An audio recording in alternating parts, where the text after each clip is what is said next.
ಇವತ್ತು ನಾನು ಮಾತಾಡ್ತಿರೋ ಈ ವಿಡಿಯೋ ಬಹುಶಃ ನಿಮ್ಮ ಇಡೀ ಲೈಫ್ನಲ್ಲೇ ಒಂದು ಮೋಸ್ಟ್ ಇಂಪಾರ್ಟೆಂಟ್ ವಿಡಿಯೋ ಆಗ್ಬೋದು. ಲಿಟ್ರಲಿ ನಿಮ್ಮ ಲೈಫ್ನೇ ಚೇಂಜ್ ಮಾಡುವುದು. ಅದಕ್ಕೆ ಯಾವುದೇ ಡಿಸ್ಟ್ರಾಕ್ಷನ್ ಇಲ್ಲದೆ ಮುಂದಿನ ಕೆಲವು ನಿಮಿಷ ಸ್ವಲ್ಪ ಗಮನವಿಟ್ಟು ಕೇಳಿ. ಜಸ್ಟ್ ಇಮೈಸ್ ಮಾಡ್ಕೊಳ್ಳಿ, ರಾತ್ರಿ 9 ಗಂಟೆ ಆಗ್ತಾ ಬಂದಿದೆ. ಗುರುಗಾಲ್ನ ಒಂದು ದೊಡ್ಡ IT ಕಂಪನಿ. 26 ವರ್ಷದ ಅಮಿತ್ ಎಂಬ ಹುಡುಗ ಬೆಳಗ್ಗೆ 9 ಗಂಟೆಗೆ ಕೆಲಸಕ್ಕೆ ಬಂದವನು ಇನ್ನೂ ಮನೆಗೆ ಹೋಗಿಲ್ಲ. ಯಾಕೆಂದರೆ ಸಂಜೆ 6 ಗಂಟೆಗೆ ಮ್ಯಾನೇಜರ್ ಇನ್ನೊಂದು ಅರ್ಜೆಂಟ್ ಟಾಸ್ಕ್ ಕೊಡ್ತಾರೆ. ಲ್ಯಾಪ್ಟಾಪ್ ಸ್ಕ್ರೀನ್ ಮೇಲೆ ಎಕ್ಸೆಲ್ ಶೀಟ್ ಓಪನ್ ಇದೆ, ಆದರೆ ಅಮಿತ್ ಕಣ್ಣುಗಳು ಅಲ್ಲಿರಲಿಲ್ಲ. ಅವನು ಸೈಡ್ನಲ್ಲಿ ತನ್ನ ಫೋನ್ನಲ್ಲಿ ಒಬ್ಬ ಟ್ರಾವೆಲ್ ಬ್ಲಾಗರ್ನ ವಿಡಿಯೋ ನೋಡ್ತಾನೆ. ಸುಂದರವಾದ ಬೆಟ್ಟಗಳು, ಮುಕ್ತವಾದ ಪ್ರಕೃತಿ, ಕಂಪ್ಲೀಟ್ ಫ್ರೀಡಮ್. ಅವನ ಮೈಂಡ್ನಲ್ಲಿ ಇವಾಗ ಒಂದೇ ಒಂದು ಪ್ರಶ್ನೆ ಓಡ್ತಾ ಇರುತ್ತೆ: ಏನು ನನ್ನ ಇಡೀ ಲೈಫ್ ಇನ್ಮೇಲೆ ಹೀಗೆ ಮುಗಿದು ಹೋಗುತ್ತಾ ಅಂತ. ಹೊರಗಿನ ಪ್ರಪಂಚಕ್ಕೆ ನೋಡಿದರೆ ಅಮಿತ್ ಲೈಫ್ ಕಂಪ್ಲೀಟ್ ಆಗಿ ಸೆಟ್ ಆಗಿದೆ. ನಿನ್ನೆ ತಾನೇ ಲಿಂಕ್ಡ್ನಲ್ಲಿ ಪ್ರೌಡ್ ಟು ಅನೌನ್ ಅಂತ ಒಂದು ಪೋಸ್ಟ್ ಹಾಕಿದ್ದಾನೆ. ಪೇರೆಂಟ್ಸ್ ಖುಷಿಯಿಂದ ಹೇಳ್ತಾರೆ, ನನ್ನ ಮಗನ ಲೈಫ್ ಸೆಟಲ್ ಆಗಿದೆ ಅಂತ. ಫ್ರೆಂಡ್ಸ್ ಅಂತಾರೆ, ಇನ್ಮೇಲೆ ನಿನಗೆ ಮಜಾನೋ ಮಜಾ, ಲೈಫ್ ಎಂಜಾಯ್ ಮಾಡು ಅಂತ. ಸಂಬಳ ವರ್ಷಕ್ಕೆ 12 ಲಕ್ಷ ರೂಪಾಯಿ. ಮುಂದಿನ ತಿಂಗಳು ಹುಡುಗಿ ಕಡೆಯವರು ಮನೆ ನೋಡೋಕ್ಕೆ ಬರ್ತಾರೆ. ಆದರೆ ಒಳಗೊಳಗೆ ಅವನಿಗೆ ಏನೋ ಒಂಥರ ಖಾಲಿ ಪತನ, ಒಂಥರ ನಮ್ಮೆಸ್. ಒಳಗಡೆ ಎಲ್ಲೋ ಏನೋ ಮುರಿದು ಹೋದ ಹಾಗೆ ಫೀಲಿಂಗ್ ಆಗ್ತಾ ಇರುತ್ತೆ. ಗಸ್, ಈ ಫೀಲಿಂಗ್ ಬರೀ ಅಮಿತ್ ಒಬ್ಬನದೇ ಮಾತ್ರ ಆಗಿಲ್ಲ. ಈ ಪ್ರತಿದಿನ ಬೆಳಗ್ಗೆ 25,000 ಸಂಬಳಕ್ಕೆ ಮೆಟ್ರೋದಲ್ಲಿ ಸೀಟು ಸಿಗದೆ ನುಗ್ತಾ ಫೋನಲ್ಲಿ ಹ್ಯಾಂಡಿ ಕ್ರಶ್ ಆಡೋ ಕೋಟ್ಯಾಂತರ ಜನರ ಕತೆ ಇದು. ಟ್ರಾಫಿಕ್ ಜಾಮ್ನಲ್ಲಿ ಸಿಕ್ಕಿ ಹಾಕಿಕೊಂಡು FM ಕೇಳ್ತಾ ಆಫೀಸ್ಗೆ ಹೋಗುವುದು, ಸಂಜೆ ಸುಸ್ತಾಗಿ ಮನೆಗೆ ಬರೋದು, ವೀಕೆಂಡ್ನಲ್ಲಿ ಫ್ರೆಂಡ್ ಜೊತೆಗೆ ಹೊರಗಡೆ ಹೋಗೋದು, IPL ನೋಡ್ತಾ ಮತ್ತೆ ಮಂಡ್ಯ ಬೆಳಗ್ಗೆ ಅದೇ ಅಲಾರಾಮ್, ಅದೇ ರುಟೀನ್, ಅದೇ ಬೇಸರ. ಇದನ್ನೇ ಪಂಜಾಬಿ ಕವಿ ಪಾಷಾ ಅವರು ತುಂಬ ಬ್ಯೂಟಿಫುಲ್ ಆಗಿ ಬರ್ತಿದ್ದಾರೆ. ಇದರಲ್ಲಿ ಎಲ್ಲದಕ್ಕಿಂತ ಡೇಂಜರ್ ಅಂದರೆ ಮುರ್ದಾ ಶಾಂತಿ ಸೇ ಭರ್ ಜಾನ್, ಅಂದರೆ ನಮ್ಮ ಒಳಗಿನ ಆಸೆಗಳು, ತಳಮಳಗಳು ಸತ್ತು ಹೋಗುವುದು. ಪ್ರತಿದಿನ ಕೇವಲ ಮನೆಯಿಂದ ಕೆಲಸಕ್ಕೆ ಹೋಗುವುದು, ಮತ್ತೆ ಕೆಲಸದಿಂದ ಮನೆಗೆ ಬರುವುದು. ಎಲ್ಲದಕ್ಕಿಂತ ಡೇಂಜರ್ ಅಂದರೆ ನಮ್ಮ ಕನಸುಗಳನ್ನು ನಮ್ಮ ಒಳಗೆ ಸತ್ತು ಹೋಗುವುದು. ಇವತ್ತಿನ ಈ ವಿಡಿಯೋದಲ್ಲಿ ನಾವು ಮಾತಾಡ್ತಿರೋದು ಇದೇ ಮಿಡಲ್ ಕ್ಲಾಸ್ ಟ್ರ್ಯಾಪ್ ಬಗ್ಗೆ. ನಾವೇಕೆ ನಮಗೆ ಇಷ್ಟವಿಲ್ಲದ ಕೆಲಸವನ್ನು ವರ್ಷಗಟ್ಟಲೆ ಸಿಕ್ಕಿ ಹಾಕಿಕೊಂಡಿದ್ದೇವೆ? ನಮ್ಮ ಫ್ಯಾಷನ್ ಏನಂತ ಹುಡ್ಕೋದು ಹೇಗೆ? ಈ ಚಿನ್ನದ ಪಂಜರದಿಂದ ಹೊರಬರೋಕೆ ಇರೋ ಪ್ರಾಕ್ಟಿಕಲ್ ಪ್ಲಾನ್ ಏನು? ನಾನು ಇವತ್ತು ನಿಮಗೆ ನಿಮ್ಮ ಕರಿಯರ್, ನಿಮ್ಮ ಪ್ಯಾಷನ್ ಮತ್ತು ನಿಮ್ಮ ಕನಸುಗಳ ಬಗ್ಗೆ ಕೆಲವು ಸೈಂಟಿಫಿಕ್ ರೀಸನ್ ಮತ್ತು ರಿಯಲ್ ಸ್ಟೋರಿ ಮೂಲಕ ಕಂಪ್ಲೀಟ್ ಆಗಿ ಗೈಡ್ಲೈನ್ ಕೊಡ್ತೀನಿ. ಬಹುಶಃ ಇದು ನಿಮ್ಮ ಬದುಕನ್ನು ನೋಡುವ ದೃಷ್ಟಿಕೋನವೇ ಬದಲಾಗಬಹುದು. So welcome to the middle class trap. ನಿಮಗೆ ಅನಿಸಬಹುದು ಅಮಿತ್ನ ಕತೆ ಓಕೆ, ಆದರೆ ಎಲ್ಲರ ಲೈಫ್ ಹೀಗೆ ಇರುತ್ತೆ ಅಂತ. ಹಾಗಾದರೆ ಬನ್ನಿ, ನಿಮಗೆ ಕೆಲವು ಕಣ್ಣು ಕಟ್ಟಿಸುವಂಥ ರಿಯಲ್ ಫ್ಯಾಕ್ಟ್ ಮತ್ತು ಡಾಟಾವನ್ನು ತೋರಿಸ್ತೀನಿ. ಗ್ಯಾಪಲ್ ಅನ್ನೋ ಪ್ರಖ್ಯಾತ ಗ್ಲೋಬಲ್ ಸಂಸ್ಥೆ ಜಗತ್ತಿನಾದ್ಯಂತ ಒಂದು ಬೃಹತ್ ವರ್ಕ್ ಪ್ಲೇಸ್ ಸರ್ವೆ ಮಾಡಿತ್ತು. ಸುಮಾರು 160ಕ್ಕೂ ಹೆಚ್ಚು ದೇಶಗಳ ಲಕ್ಷಾಂತರ ವರ್ಕರ್ಸನ್ನು ಸ್ಟಡಿ ಮಾಡಿದಾಗ ಒಂದು ಶಾಕಿಂಗ್ ರಿಯಾಲಿಟಿ ಹೊರಗೆ ಬಂದಿತ್ತು. ಇಡೀ ಜಗತ್ತಿನಲ್ಲಿ ಕೇವಲ 23% ಜನ ಮಾತ್ರ ತಾವು ಮಾಡೋ ಕೆಲಸದಲ್ಲಿ ನಿಜವಾಗಿಯೂ ಹ್ಯಾಪಿ ಆಗಿದ್ದಾರೆ ಮತ್ತು ಎಂಜಾಯ್ ಮಾಡ್ತಾ ಇದ್ದಾರೆ. ಉಳಿದ 77% ಜನ ಏನಿದ್ದಾರೋ ಅವರು ಒಂದೇ ಒಂದು ಕ್ಷಣ ಖುಷಿಯಾಗಿ ಕೆಲಸ ಮಾಡ್ತಾ ಇಲ್ಲ, ಆದರೆ ಸಂಬಳಕ್ಕೆ ತಕ್ಕ ಹಾಗೆ ಅಷ್ಟೋ ಕೆಲಸ ಮಾಡಿ ದಿನ ದುಡುತ್ತಿದ್ದಾರೆ. ಇಲ್ಲ ಅಂದರೆ ತಮ್ಮ ಕೆಲಸವನ್ನು ಕಂಪ್ಲೀಟ್ ಆಗಿ ದ್ವೇಷಿಸುತ್ತಾ ಬಲವಂತವಾಗಿ ಆಫೀಸ್ಗೆ ಹೋಗ್ತಾರೆ. ನಮ್ಮ ಸೌತ್ ಏಷ್ಯಾ ಮತ್ತು ಇಂಡಿಯಾದ ಪರಿಸ್ಥಿತಿ ನೋಡಿದರೆ ಇದಕ್ಕಿಂತಲೂ ದಾರುಣವಾಗಿರುತ್ತದೆ. ಇಲ್ಲಿ ಕೇವಲ 21% ಜನ ಮಾತ್ರ ತಮ್ಮ ಜಾಬ್ನಲ್ಲಿ ಎಂಜಾಯ್ ಮಾಡ್ತಾರೆ.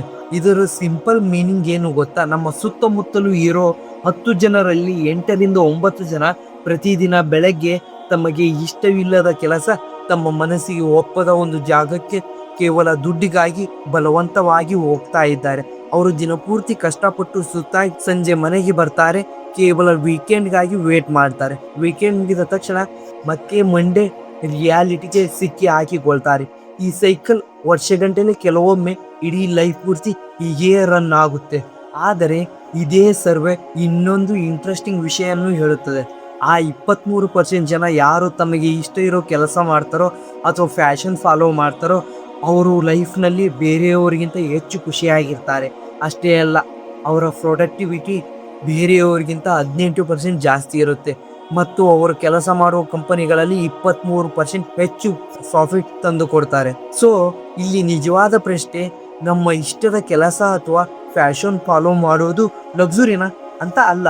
ನಮ್ಮ ಇಷ್ಟದ ಕೆಲಸ ಮಾಡದಿದ್ರೆ ನಮಗೆ ನಮ್ಮ ಮೆಂಟಲ್ ಹೆಲ್ತ್, ನಮ್ಮ ಫ್ಯಾಮಿಲಿ ಮತ್ತು ನಮ್ಮ ದೇಶದ ಎಕಾನಮಿಗೆ ಎಷ್ಟು ದೊಡ್ಡ ನಷ್ಟ ಆಗ್ತದೆ ಅಂತ. ಹಾಗಾದರೆ ಇಷ್ಟೆಲ್ಲ ಗೊತ್ತಿದ್ರು ಜನರು ತಮಗೆ ಇಷ್ಟವಿಲ್ಲದ ಕೆಲಸದಲ್ಲೇ ಯಾಕೆ ಲೈಫ್ ಲಾಂಗ್ ಸಿಕ್ಕಿ ಹಾಕಿಕೊಳ್ತಾರೆ? ನಾವೇಕೆ ಈ ಟ್ರ್ಯಾಪಿಂದ ಹೊರಬರದೆ ಒದ್ದಾಡ್ತಿದ್ದೀವಿ? ಬನ್ನಿ ಇದರ ಹಿಂದಿರೋ ಕರಾಳ ಸತ್ಯವನ್ನ ತಿಳಿಯೋಣ. ನಾನು ಮೊದಲೇ ಮಾತಾಡಿದ್ದಲ್ಲ, ಅಮಿತ್ ಅವನಿಗೆ ಒಂದು ಸೋಮವಾರ ರಾತ್ರಿ 12 ಗಂಟೆ ಸತತವಾಗಿ ಕೆಲಸ ಮಾಡಿ ಮನೆಗೆ ಬಂದಾಗ ಏನಾಯ್ತು ಗೊತ್ತಾ? ರಾತ್ರಿ 1:30 ಗಂಟೆಗೆ ಮಲಗಿರುತ್ತಾನೆ. ಕರೆಕ್ಟಾಗಿ 3 ಗಂಟೆಗೆ ದಿಢೀರನೆ ಎಚ್ಚರ ಆಗುತ್ತೆ. ಎದೆ ಭಾರ ಆಗ್ತಾ ಇರುತ್ತೆ, ಉಸಿರಾಡೋಕ್ಕೆ ಆಗ್ತಾ ಇರಲ್ಲ, ಕೈಕಾಲು ನಡುಗುತ್ತೆ. ತಕ್ಷಣ ಅವನಿಗೆ ಹಾಸ್ಪಿಟಲ್ಗೆ ಕರ್ಕೊಂಡು ಹೋಗಿ ಇಂಜೆಕ್ಷನ್ ಮಾಡ್ತಾರೆ. ರಿಪೋರ್ಟ್ ನೋಡಿದಾಗ ಡಾಕ್ಟರ್ ಹೇಳಿದ್ದು ಇದು ಹಾರ್ಟ್ ಅಟ್ಯಾಕ್ ಅಲ್ಲ, ವಿಪರೀತ ಸ್ಟ್ರೆಸ್ನಿಂದ ಆಗಿರೋ ಪ್ಯಾನಿಕ್ ಅಟ್ಯಾಕ್. ಡಾಕ್ಟರ್ ಹೇಳಿದ್ರು ಲೈಫ್ನಲ್ಲಿ ಒತ್ತಡವನ್ನು ಕಡಿಮೆ ಮಾಡಬೇಕು, ಕೆಲಸದ ಪ್ರೆಷರ್ ಇಳಿಸಬೇಕು ಅಂತ. ಆದರೆ ಹೇಗೆ? ನಾನು ನಾಳೆ ಈ ಟಾಕ್ಸಿಕ್ ಜಾಬ್ ಬಿಟ್ಟರೆ ನನ್ನ EMI ಯಾರು ಕಟ್ತಾರೆ? ಇದು ಬರೀ ಅಮಿತ್ ಕಥೆ ಅಲ್ಲ, ನಮ್ಮ ದೇಶದ ಕೋಟ್ಯಾಂತರ ಮಿಡಲ್ ಕ್ಲಾಸ್ ಜನರ ಅಸಲಿ ಕತೆ. ನಾವಿರೋದು ಈ ಸಿಸ್ಟಮ್ ಹೇಗಿದೆ ಅಂದರೆ, ಇಲ್ಲಿ ಗೌರ್ಮೆಂಟ್ ಸ್ಕೂಲ್ ಸರಿ ಇಲ್ಲ ಅಂತ ಪ್ರೈವೇಟ್ ಸ್ಕೂಲ್ಗೆ ಲಕ್ಷಾಂತರ ಡೊನೇಷನ್ ಕೊಡ್ತೀವಿ. ಗೌರ್ಮೆಂಟ್ ಹಾಸ್ಪಿಟಲ್ ಸರಿ ಇಲ್ಲ ಅಂತ ಪ್ರೈವೇಟ್ ಹಾಸ್ಪಿಟಲ್ಗೆ ಇನ್ಸೂರೆನ್ಸ್ ಕಟ್ಟಬೇಕು. ಪಬ್ಲಿಕ್ ಟ್ರಾನ್ಸ್ಪೋರ್ಟ್ ಸರಿ ಇಲ್ಲ ಅಂತ ಬೈಕ್ ಅಥವಾ ಕಾರ್ ಲೋನ್ ತಗೋಬೇಕು.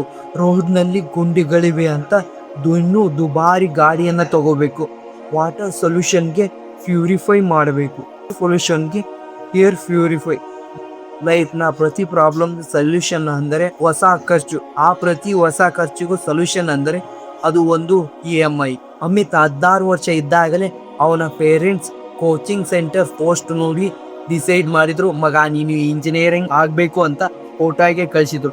ಲಕ್ಷಾಂತರ ರೂಪಾಯಿ ಫೀಸ್ ಕಟ್ಟಿದ್ರು. 22 ವರ್ಷಕ್ಕೆ ಕಾಲೇಜ್ ಮುಗಿಸಿ ಆಚೆ ಬಂದಾಗ ತಲೆ ಮೇಲೆ 10 ಲಕ್ಷ ರೂಪಾಯಿ ಲೋನ್ ಇತ್ತು. ಮೊದಲು ಕೆಲಸ ಸಿಕ್ಕಿದ 25,000 ಸಂಬಳಕ್ಕೆ. ಸ್ಟಾರ್ಟಿಂಗ್ ಕೆಲವು ವರ್ಷ ಆ ಲೋನ್ ತೀರಿಸಕ್ಕೆ ಹೋಯ್ತು. ಸಂಬಳ ಸ್ವಲ್ಪ ಜಾಸ್ತಿ ಆಯಿತು. ತಕ್ಷಣ ಒಂದು ಹೊಸ ಬೈಕ್ EMI, ಆಮೇಲೆ ಕಾರ್ EMI, ಮದುವೆ ಆಯಿತು. 20 ವರ್ಷ ಹೋಮ್ ಲೋನ್. ನೋಡ್ತಾ ನೋಡ್ತಾ ಇದ್ದ ಹಾಗೆ ನಿಮ್ಮ ಅರ್ಧಕ್ಕಿಂತ ಹೆಚ್ಚು ಸಂಬಳ ಕೇವಲ ಬ್ಯಾಂಕ್ ಅಕೌಂಟ್ನಿಂದ EMI ಕಟ್ ಆಗೋಕ್ಕೆ ಶುರುವಾಗುತ್ತೆ.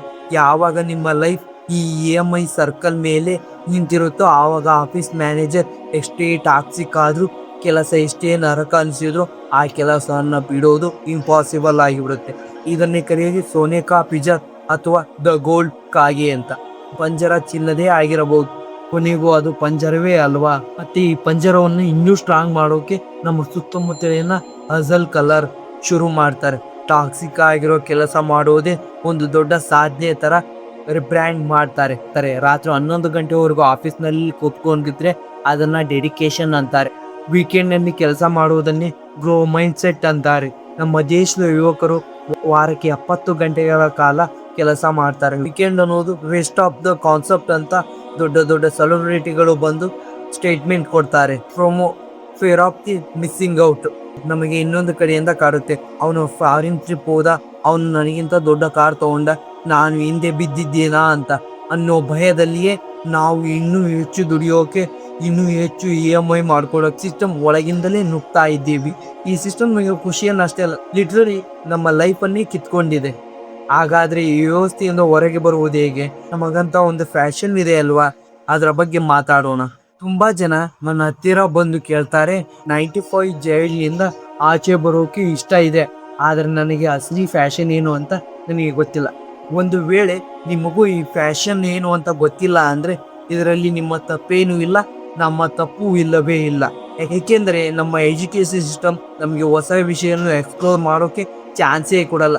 ಗೊತ್ತಾ, ಇಡೀ ಜಗತ್ತಿನಲ್ಲಿ 12,000ಕ್ಕೂ ಡಿಫ್ರೆಂಟ್ ಕೆರಿಯರ್ ಆಪ್ಷನ್ಗಳಿವೆ.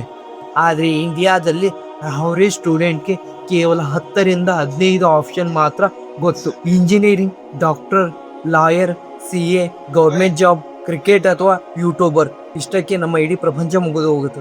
ಪ್ರಾಬ್ಲಮ್ ಇಂಟ್ರೆಸ್ಟ್ ಇಂದಲ್ಲ, ಎಕ್ಸ್ಪ್ಲೋರ್ದು. ಡೇವಿಡ್ ತನ್ನ ರೇಂಜ್ ಅನ್ನೋ ಪ್ರಖ್ಯಾತ ಪುಸ್ತಕದಲ್ಲಿ ಒಂದು ಅದ್ಭುತ ವಿಷಯ ಬರೆದಿದ್ದಾನೆ. ಪ್ರಪಂಚದ ದೊಡ್ಡ ದೊಡ್ಡ ವರ್ಲ್ಡ್ ಕ್ಲಾಸ್ ಪರ್ಫಾರ್ಮೆನ್ಸ್ ಮೊದಲು ಲೈಫ್ನಲ್ಲಿ ಬೇರೆ ಬೇರೆ ವಿಷಯಗಳನ್ನು ಟ್ರೈ ಮಾಡಿದ್ದಾರೆ. ಇದನ್ನು ಸಪ್ಲಿಕ್ ಫೆರಡ್ ಅಂತಾರೆ. ರೋಜರ್ ಫೆರಡ್ ಚಿಕ್ಕ ವಯಸ್ಸಿನಲ್ಲಿ ಬರೀ ಟೆನ್ನಿಸ್ ಆಡಲಿಲ್ಲ. ಅವರು ಫುಟ್ಬಾಲ್, ಬಾಸ್ಕೆಟ್ಬಾಲ್, ಬ್ಯಾಡ್ಮಿಂಟನ್ ಈ ಎಲ್ಲ ಆಡಿದ ಮೇಲೆ ಟೆನ್ನಿಸ್ ಅನ್ನ ಸೆಲೆಕ್ಟ್ ಮಾಡಿಕೊಂಡ್ರು. ನಮ್ಮ MS ಧೋನಿ ಅವರ ಕತೆ ನಿಮ್ಗೆ ಗೊತ್ತೇ ಇದೆ. ಅವರು ಸ್ಕೂಲ್ನಲ್ಲಿ ಮೊದಲು ಫುಟ್ಬಾಲ್ ಗೋಲ್ ಕೀಪರ್ ಆಗಿದ್ರು, ಆಮೇಲೆ ಕ್ರಿಕೆಟ್ಗೆ ಬಂದ್ರು. ಸ್ಟ್ಯಾನ್ಫೋರ್ಡ್ ಯೂನಿವರ್ಸಿಟಿ ರಿಸರ್ಚ್ ಕೂಡ ಇದನ್ನೇ ಹೇಳುತ್ತದೆ. ಫ್ಯಾಷನ್ ಅನ್ನೋದು ಎಲ್ಲೋ ಅಡಗಿಕೊಂಡಿರುವ ನಿಧಿ ಅಲ್ಲ, ಅದು ಒಂದು ಗಿಡದ ಹಾಗೆ. ಬೇರೆ ಬೇರೆ ವಿಷಯಗಳನ್ನು ಟ್ರೈ ಮಾಡ್ತಾ ಮಾಡ್ತಾ ಅದು ನಮ್ಮೊಳಗೆ ಬೆಳೆದುಕೊಳ್ಳುತ್ತದೆ. ಇನ್ನೊಂದು ಕತೆ ಹೇಳ್ತೀನಿ ಕೇಳಿ. 34 ವರ್ಷದ ನಿಹಾಳ ಕತೆ. ನೇಹಾಗೆ ಇಬ್ಬರು ಮಕ್ಕಳಿದ್ದರು. PUC ಮುಗಿದ ತಕ್ಷಣ ಮದುವೆ ಆಯಿತು. ಅವಳಿಗೆ ಲೈಫ್ನಲ್ಲಿ ಒಂದು ದೊಡ್ಡ ಶಿಫ್ಟ್ ಆಗಬೇಕು ಅನ್ನೋ ಆಸೆ ಇತ್ತು. ಆದರೆ 10 ವರ್ಷ ವೈಫ್ ಆಗಿ ಕೆಲಸ ಮಾಡಿದ್ದಕ್ಕೆ ನನ್ನ ಟೈಮ್ ಮುಗಿಯಿತು ಅಂತ ಅನ್ಕೊಂಡಿತ್ತು. ಒಂದು ದಿನ ಮಗನ ಬರ್ತಡೆಗೆ ಅವರೇ ಮನೆಯಲ್ಲಿ ಒಂದು ಸೂಪರ್ ಕೇಕ್ನ ಮಾಡಿದ್ರು. ಅದನ್ನು ನೋಡಿದ ಒಬ್ಬ ನೇಬರ್, ಇಷ್ಟೊಂದು ಚೆನ್ನಾಗಿ ಕೇಕ್ ಮಾಡ್ತೀರಾ, ಬಿಸ್ನೆಸ್ ಏಕೆ ಸ್ಟಾರ್ಟ್ ಮಾಡಬಾರ್ದು ಅಂದ್ರು. ನೇಹಾ ನಗುತ್ತಾ ಸುಮ್ಮನಾದ್ರು. ಆ ನೇಬರ್ ಆ ಫೋಟೋವನ್ನು ವಾಟ್ಸಪ್ ಗ್ರೂಪ್ಗೆ ಹಾಕಿದಾಗ ಕ್ಷಣ 3 ಆರ್ಡರ್ಗಳು ಬಂದವು. ಆದರೆ ಮೋಟಿವೇಶನ್ ವಿಡಿಯೋಗಳು ಹೇಳದ ಅಸಲಿ ಸತ್ಯ ಇವಾಗ ಶುರುವಾಗುತ್ತದೆ. ಆ ಫಸ್ಟ್ 3 ಆರ್ಡರ್ಗಳಲ್ಲಿ ಒಂದು ಕೇಕ್ ಕಂಪ್ಲೀಟ್ ಆಗಿ ಹಾಳಾಗಿರುತ್ತದೆ. ಕಸ್ಟಮರ್ ಫೋನ್ ಮಾಡಿ ಸಖತ್ತಾಗಿ ಬೈತಾರೆ. ನೇಹಾ ಬೇಸರಗೊಂಡಳು. 2 ದಿನ ಅಡಿಗೆನ ಮಾಡಲಿಲ್ಲ. ಹಸ್ಬೆಂಡ್ ಅಂದ್ರು, ನಾನು ಮೊದಲೇ ಹೇಳಿದ್ದೆ ಇದೆಲ್ಲ ಟೈಮ್ ವೇಸ್ಟ್ ಅಂತ, ಇದನ್ನ ಬಂದ್ ಮಾಡು ಅಂತ. 80% ಜನ ಸಿಚುವೇಶನ್ ನಲ್ಲಿ ಬಂದಾಗ ಕ್ವಿಟ್ ಮಾಡ್ತಾರೆ, ಆದರೆ ನೇಹಾ ಕ್ವಿಟ್ ಮಾಡಲಿಲ್ಲ. ಅವಳು ಮತ್ತೆ ಟ್ರೈ ಮಾಡಿದ್ಲು. ಸೊ ಹಾಗೆ ಕೇಕ್ ಮಾಡ್ತಾ ಮಾಡ್ತಾ ಅವಳಿಗೆ ಸೈನ್ ಭಾಷೆಯಲ್ಲಿ ಹೇಳುವುದಾದ್ರೆ ಫ್ಲೋಸೈಟ್ ಸಿಕ್ತು. ಅಂದರೆ ಆ ಕೆಲಸದಲ್ಲಿ ಇಷ್ಟು ಮುಳುಗುತ್ತಾರೋ ಅಂದರೆ ಟೈಮ್ ಹೋಗೋದೇ ಗೊತ್ತಾಗಲ್ಲ, ಹಸಿವು ಆಗಲ್ಲ, ಫೋನ್ ನೋಡಬೇಕು ಅನ್ಸಲ್ಲ, ಮೈಂಡ್ ಕಂಪ್ಲೀಟ್ ಆಗಿ ರಿಲ್ಯಾಕ್ಸ್ ಆಗಿರುತ್ತೆ. ಇವತ್ತು ನೇಹಾ ಜಸ್ಟ್ ಒಂದು ಓವನ್ನಿಂದ ಸ್ಟಾರ್ಟ್ ಮಾಡಿ ಇವತ್ತು ಜೈಪುರ್ನಲ್ಲಿ ಝೊಮ್ಯಾಟೊ ಸ್ವಿಗ್ಗಿನಲ್ಲಿ ರಿಸಲ್ಟ್ ಆಗಿರೋ ಒಂದು ಸಕ್ಸಸ್ಫುಲ್ ಕ್ಲೌಡ್ ಹೌಸ್ ನಡೆಸುತ್ತಾರೆ. ಸೊ ನಿಮ್ಮ ಪ್ಯಾಷನ್ ಸಿಗಬೇಕು ಅಂದರೆ ಬರೀ ಯೋಚನೆ ಮಾಡಿದರೆ ಸಾಲದು, ನೇಹಾ ಥರ ಪ್ರಾಕ್ಟಿಕಲ್ ಆಗಿ ಕೆಲಸ ಮಾಡಿ ನೋಡಬೇಕು. ಹಾಗಾದರೆ ಕೆಲಸ ಮಾಡೋದು ಹೇಗೆ, ನಮ್ಮ ಇಕಿಗಾಯನ್ನು ಹುಡುಕೋದು ಹೇಗೆ, ಬನ್ನಿ ಈ ವಿಡಿಯೋದ ಲಾಸ್ಟ್ ಚಾಪ್ಟರ್ನಲ್ಲಿ ಅದನ್ನ ತಿಳಿಯೋಣ. ಎಲ್ಲ ಓಕೆ, ಆದರೆ ಈ ಮಿಡಲ್ ಕ್ಲಾಸ್ ಟ್ರ್ಯಾಪ್ನಿಂದ, ಈ ಚಿನ್ನದ ಪಂಜರದಿಂದ ನಾವು ಹೊರಗೆ ಬರುವುದು ಹೇಗೆ? ಇದಕ್ಕೊಂದು ಸೈಂಟಿಫಿಕ್ ಆಕ್ಷನ್ ಪ್ಲಾನ್ ಇದೆ. ಅದನ್ನೇ ಈ 3. ಮೊದಲನೇ ಸ್ಟೆಪ್, ಎಕ್ಸ್ಪ್ಲೋರ್. ನಿಮ್ಮ ಪ್ರಪಂಚವನ್ನು ದೊಡ್ಡದು ಮಾಡಿ. ದಿನಕ್ಕೆ 30 ನಿಮಿಷ ಟೈಮ್ ಇಟ್ಕೊಂಡು ಹೊಸ ಹವ್ಯಾಸಗಳು, ಕೆರಿಯರ್ ಆಪ್ಷನ್ ಬಗ್ಗೆ ರಿಸರ್ಚ್ ಮಾಡಿ. ಶೂ ಪೇಂಟಿಂಗ್ನಿಂದ ಹಿಡಿದು ಟ್ರೆಕ್ಕಿಂಗ್ ಗೈಡ್ವರೆಗೆ, ಕಂಟೆಂಟ್ ರೈಟಿಂಗ್ನಿಂದ ಹಿಡಿದು ಕ್ಲೌಡ್ ಕಿಚನ್ವರೆಗೆ ಜಗತ್ತಿನಲ್ಲಿ ಏನೆಲ್ಲ ಇದೆ ಅಂತ ಮೊದಲು ತಿಳಿದುಕೊಳ್ಳಿ. ಇನ್ನು 2ನೇ ಸ್ಟೆಪ್, ನಿಮ್ಮ ಕೈಯನ್ನು ಕೆಲಸದಲ್ಲಿ ತೊಡಗಿಸಿ. ನೀವು ಎಕ್ಸ್ಪ್ಲೋರ್ ಮಾಡಿದ 100 ವಿಷಯಗಳಲ್ಲಿ ನಿಮಗೆ ಇಷ್ಟ ಅನ್ನಿಸುವ 5 ವಿಷಯವನ್ನು ಲಿಸ್ಟ್ ಮಾಡಿ. ಪ್ರತಿಯೊಂದು ವಿಷಯದ ಮೇಲೂ 20 ಗಂಟೆಗಳ ಕಾಲ ವರ್ಕ್ ಪ್ರಾಜೆಕ್ಟ್ ಮಾಡಿ. ಫೋಟೋಗ್ರಾಫಿ ಇಷ್ಟನ, ಫ್ರೆಂಡ್ ಮದುವೆಯಾಗಿ ಫ್ರೀಯಾಗಿ 100 ಫೋಟೋಸನ್ನು ಕ್ಲಿಕ್ ಮಾಡಿ. ಬರೆಯೋದು ಇಷ್ಟನ, ಬ್ಲಾಗ್ ಪೋಸ್ಟ್ ಮಾಡಿ. ಕಂಟೆಂಟ್ ಕ್ರಿಯೇಷನ್ ಇಷ್ಟನ, ಕ್ಯಾಮ್ರಾ ಮುಂದೆ ನಿಂತು 20 ಗಂಟೆಗಳ ಕಾಲ ವಿಡಿಯೋ ಮೇಕಿಂಗ್ ಟ್ರೈ ಮಾಡಿ. ಇನ್ನು 3ನೇ ಸ್ಟೆಪ್, ಎಕ್ಸೆಲ್. ಈ 5 ನಿಮಿಷದಲ್ಲಿ ಯಾವುದರಲ್ಲಿ ನಿಮಗೆ ನೇಹಾ ಥರ ಫ್ಲೋಸೈಟ್ ಸಿಗುತ್ತದೆಯೋ ಅದನ್ನು ಸೆಲೆಕ್ಟ್ ಮಾಡಿ. ಮುಂದಿನ 6 ತಿಂಗಳ ಕಾಲ ಬೆಸ್ಟ್ ಆಗೋಕೆ ಆನ್ಲೈನ್ ಕೋರ್ಸ್ ಅಥವಾ ಯೂಟ್ಯೂಬ್ ಚಾನಲ್ ಮೂಲಕ ಕಂಪ್ಲೀಟ್ ಆಗಿ ಸ್ಕಿಲ್ಸ್ನ ಕಲಿಯಿರಿ. ಇದನ್ನೇ ರಿಸರ್ಚ್ನಲ್ಲಿ ಗ್ರೀಟ್ ಅಂತಾರೆ, ಅಂದರೆ ಪ್ಯಾಷನ್ ಜೊತೆಗೆ ಲಾಂಗ್ ಟೈಮ್ ಕನ್ಸಿಸ್ಟೆಂಟ್. ಜಪಾನ್ನಲ್ಲಿ ಒಂದು ಅದ್ಭುತವಾದ ಕಾನ್ಸೆಪ್ಟ್ ಇದೆ, ಅದನ್ನೇ ಇಕಿಗಾಯ್ ಅಂತ ಕರೆಯುತ್ತಾರೆ. ಇದರ ಸಿಂಪಲ್ ಮೀನ್, ನಾವು ಪ್ರತಿದಿನ ಬೆಳಗ್ಗೆ ಎದ್ದೇಳೋಕೆ ನಮಗೆ ಇರುವುದು ಒಂದೇ ಬಲವಾದ ಉದ್ದೇಶ ಅಥವಾ ರೀಸನ್. ಜಪಾನ್ನ ಓಕಿಂದಾಮ್ನಲ್ಲಿ ಜಗತ್ತಿನಲ್ಲೇ ಅತಿ ಹೆಚ್ಚು ಜನ 100 ವರ್ಷಕ್ಕೂ ಹೆಚ್ಚು ಕಾಲ ಬದುಕ್ತಾರೆ, ಏಕೆಂದರೆ ಅವರ ಲೈಫ್ನಲ್ಲಿ ಈ ಇಕಿಗಾಯ್ ಇರುತ್ತದೆ. ಇಕಿಗಾಯ್ ಅನ್ನೋದು 4 ಪ್ರಮುಖ ವಿಷಯಗಳು ಒಂದಾಗುವ ಜಾಗದಲ್ಲಿ ಸಿಗುತ್ತದೆ. ವಾಟ್ ಯು ಲವ್, ನಿಮಗೆ ಮಾಡೋಕೆ ಇಷ್ಟ ಇರುವ ಕೆಲಸ. What you are good at, ನೀವು ಯಾವುದರಲ್ಲಿ ಎಕ್ಸ್ಪರ್ಟ್ ಇದ್ದೀರಾ. ವಾಟ್ ಯು ವರ್ಲ್ಡ್ ನೀಡ್, ಪ್ರಪಂಚಕ್ಕೆ ಯಾವುದು ಅಗತ್ಯ ಇದೆ. What you can be paid for, ಯಾವ ಕೆಲಸದಿಂದ ನಿಮಗೆ ದುಡ್ಡು ಸಿಗುತ್ತದೆ ಅಂತ. ಯಾವಾಗ ನೀವು ಕಲಿತ ಸ್ಕಿಲ್ ಅಥವಾ ಸೈಡ್ ಪ್ರಾಜೆಕ್ಟ್ ಕಂಡೀಷನನ್ನು ಸ್ಟ್ಯಾಂಡ್ ಮಾಡುತ್ತದೆಯೋ ಆವಾಗ ನಿಮಗೆ ನಿಮ್ಮ ಇಕಿಗಾಯ್ ಸಿಕ್ಕಿದೆ ಅಂತ ಅರ್ಥ. ಅಮಿತ್ ತನ್ನ ವುಡ್ಕಾರ್ನಿಂದ ಹಿಡಿದು ನೇಹಾ ತನ್ನ ಕ್ಲೌಡ್ ಕಿಚನ್ನಿಂದ ಎದ್ದು ಇದನ್ನೇ ಮಾಡಿದ್ರು. ನಿಮ್ಮ ಸೈಡ್ ಫ್ಯಾಷನ್ನಿಂದ ಬರೋ ಇನ್ಕಮ್ ನಿಮ್ಮ ಆಫೀಸ್ ಸ್ಯಾಲರಿಗಿಂತ 30ರಿಂದ 50ಕ್ಕೆ ರೀಚ್ ಆದಾಗ ನೀವು ಆ ಟಾಕ್ಸಿಕ್ ಜಾಬ್ನ ಧೈರ್ಯವಾಗಿ ಎಕ್ಸಿಟ್ ಪ್ಲಾನ್ ಮಾಡಬಹುದು. ನೀವು ನಿಮ್ಮ ಕನಸಿನ ಲೈಫನ್ನು ಲೀಡ್ ಮಾಡಬಹುದು. ನೆನಪಿಡಿ, ಗ್ಲೋಬಲ್ನ ಕರಿಯರ್ ಚೇಂಜ್ ಮಾಡೋ ಆವ್ರೇಜ್ ವಯಸ್ಸು 39 ಇಯರ್. ಸೊ ನನಗೆ ವಯಸ್ಸಾಗಿದೆ, ನನ್ನ ಕೈಯಲ್ಲಿ ಆಗೋಲ್ಲ ಅನ್ನೋ ನೆಪ ಮಾತ್ರ ಇವತ್ತೇ ಬಿಟ್ಟು ಬಿಡಿ. ನಮ್ಮ ದೇಶ ಇವತ್ತು ಜಗತ್ತಿನಲ್ಲಿ ಅತಿ ಹೆಚ್ಚು ಯುವಕರನ್ನು ಹೊಂದಿರುವ ದೇಶ. 65% ಹೆಚ್ಚು ಜನ 35 ವರ್ಷಕ್ಕಿಂತ ಕೆಳಗಿದ್ದವರು ಇದ್ದಾರೆ.